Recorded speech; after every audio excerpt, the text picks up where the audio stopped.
Hey everyone, welcome back to another video. This week, super pumped. We're doing a few different things here. First, we got a new board. This is a swim skateboard. This was started by Kevin Turpinning and Dan Plunkett, and I think Kevin's the main brains behind it, but Dan's like the first team rider. They got a few other riders now. I'll put a link to their promo video in the description. Go check it out, it's so good. But I grew up skating with Dan, so he's a good homie of mine. Love that dude. He's one of my favorite skaters. He's the quintessential your favorite skater's favorite skater. Like Eric Costin, loves skating with Dan. I've heard, and he's just one of those dudes where when you skate with him in person, it's just so much fun. He's just always having a good time, messing around. I don't know, never taking it too seriously. So I always love skating with Dan. So shout out Dan, great dude. But yeah, so when he got on swim, I was like, well, I gotta buy a swim board. I gotta support my homie Dan. And then coincidentally enough, my buddy Dave, who owns Mom's Skate Shop, actually did the graphics for this series of boards. So it's super cool that my buddy actually did the graphics. He's the guy that does these stickers and owns the skate shop and all that. But it's refreshing to see graphics that don't suck on a new board company. I know I'm like an old head and whatever, but man, the new graphics with the tribal whatever, and everything's got to be a mirror or just one image in the center of a stained board. It's like everything's so played out right now, and I'm just so sick of every board graphic. Honestly, there's very few board graphics that I still really like. But even something like a crooked board, I know I love Gon's drawings and his art, but I just it's been done so much. It's like every crooked board looks the same to me now. I don't know if that's just me. Leave it in the comments. Let me know what you think. But this looks really cool. So it's like a negative image, but the birds are all inverted into the positive colors. It looks like lightning from far away. This board's just really cool looking. And you might also notice that I didn't go with rails this time. I wasn't really utilizing them. I think it was like 2 boards in a row. I took off my old board and the deck rails were barely touched. So we're just gonna not do those until maybe I'll find a spot one day where I really need them and I'll throw them on. But for right now, we're just gonna run it how I used to run it always, with no deck rails. Board does feel a lot lighter.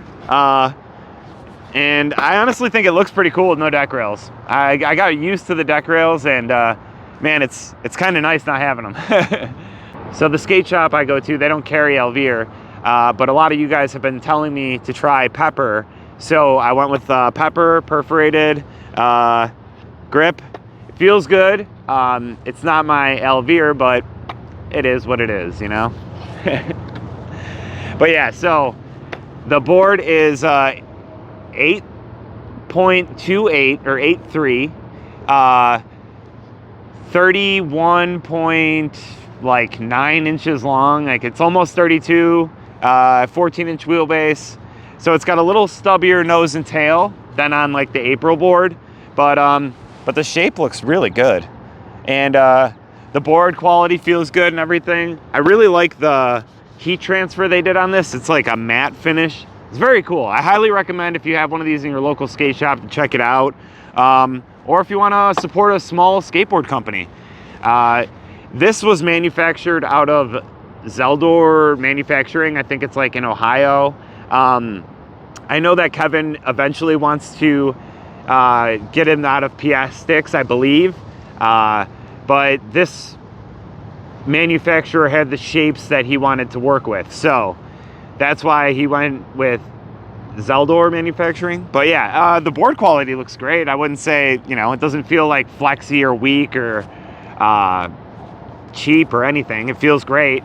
So we're gonna give that a go today. And I'm down here in this parking lot because I want a new slappy curb. I need a better slappy curb. That other one I have is too tall. It's borderline a ledge. It's really hard to get into certain crooks and stuff. And this parking lot is always empty. This building, I'm pretty sure, is closed. So we're gonna turn this into our own little Costco in Buffalo. I'm gonna start with this curb here. We're gonna brick rub it, lacquer it, wax it up, have a session on it, maybe skate around some other spots today, but for right now, I want to get this curb going before we even skate on a new board. All right, brick rub. The nice thing about this parking lot is there's like no one down here. And yeah, like I said, it's just like a closed off parking lot. Another thing that's very hard to find in Buffalo is a curb that has like a slight edge to it. Now this is like kind of chunky. It's not a perfect curb, but we can fix it with steel stick and stuff eventually. Right now I just want to kind of get it going. But there's like other curved ones here. There's like a lot of different types of curbs to mess around with here. So I think this will be a really good spot where I won't get messed with by the police and stuff.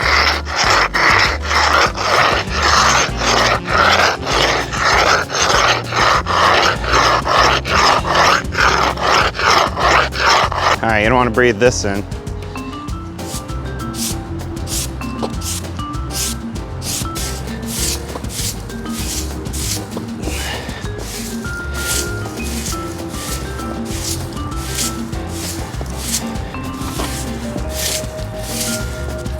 A little gardening action.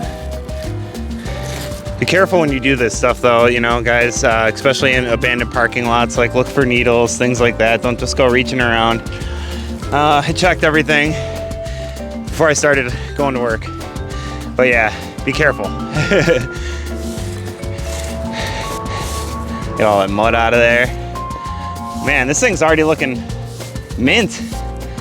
Didn't even do nothing to it yet, barely. Little brick rub and a little gardening. And now we just got to get that bottom part. What do you guys think? Do you think this chunky curb is gonna work?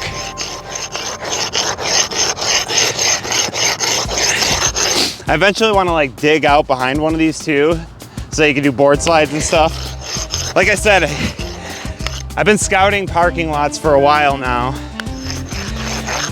in secrecy.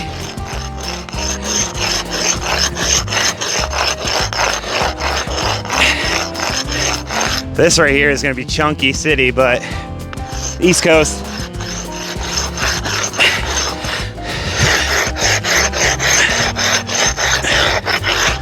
Oh, so tiring.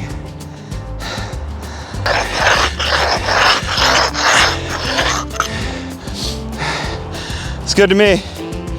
Oh. All right, one last good sweep before the clear coat.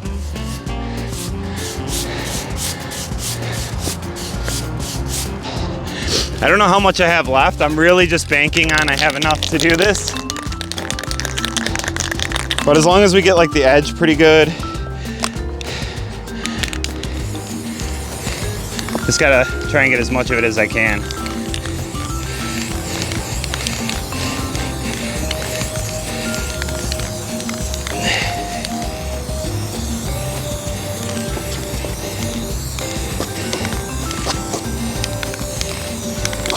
So I clear coat, I've had people ask what does it do? Clear coat, what it does is basically it keeps the wax from soaking into the ledge. You don't have to use clear coat, but you're gonna use a ton of wax. This basically expedites the curb process by like tenfold. Way less wax and it's like broken in day one. Whereas other curbs without clear coat, you gotta kind of come back to them over and over again. Wax, wax, wax. Oh no.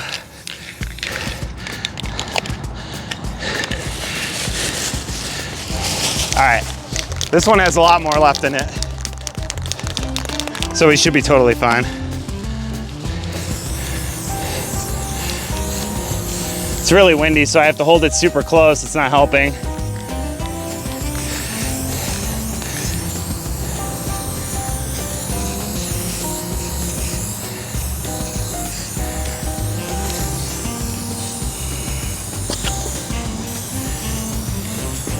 You really want to get the edge, especially. I might as well just unload all of it on here. There's barely any left.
All right, well, that's gonna do it for this week's video. A couple things about the board. First, the board's great. Feels good, snappy, good shape.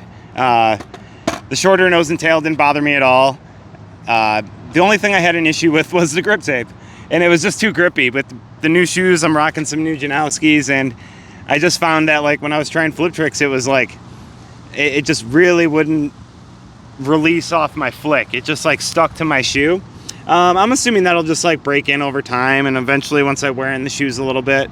It didn't help too that it's super windy, and yeah, it's just, you know, it is what it is. You know, I can make 100 excuses, but at the end of the day, I was having too much fun on the curb, and I didn't really try too many flip tricks. And then I was super hyped. I got the slappy backside crook shove and a switch slappy backside crook big spin. So 2 new tricks, never done before. And I got to give it credit to this curb, man. It's a lot better than the other one I've been skating in terms of height. As far as slappies go, like I've been saying, that other one is more of a blend between a ledge and a curb. It's just like a really tall curb, which is fine, but it's not great for slappies. And you can see the difference almost immediately. When I came here today, it was like slappy crooks every try. You know, it's just way easier. Like sometimes I was almost scared because I was like bashing into the frontside slappies like kind of aggressively because I'm so used to really mashing up into that taller one. But yeah, it's so fun. And obviously I got nobody down here to mess with me. This place is completely vacant. Like I said, I've been scouting around the city looking for a decent curb, and I think we found it. And there's a load of other things too we can do around this parking lot that are, you know, good flat ground. There's a few little things we can probably, you know, DIY some stuff. I don't know. We got a lot of potential. I want to dig out the backside of one of these curbs and get like a double-sided guy going. But yeah, so lots of potential here. The board is super good. Go support a small skate brand, Swim. Kevin Turp is the man. He's a super nice guy. Dan Plunkett's the man, one of the best skaters I know. And yeah, Dave did the graphics, and he's a rad dude. Local guy in Buffalo, owns Mom's Skate Shop, and that's rad. So go support small brands and grab a swim board. I also like the name a lot. It's a good name. I think that's an understated thing a lot of days. Like a lot of board brands have some pretty crazy names. I think Swim is nice. It's like, it looks good. It's 4 letters. It's simple. Yeah, I don't know. I think it's a good name, good brand. I hope it does well, and I hope he can keep making boards. So go support him and buy a board. But yeah, that's gonna do it. I don't know. Go make a slappy curb. It's super easy. This thing took me like maybe 20 minutes, and I got a new spot. So go get a couple cans of clear coat, go get a brick rub, some wax, and boom, good to go. See ya.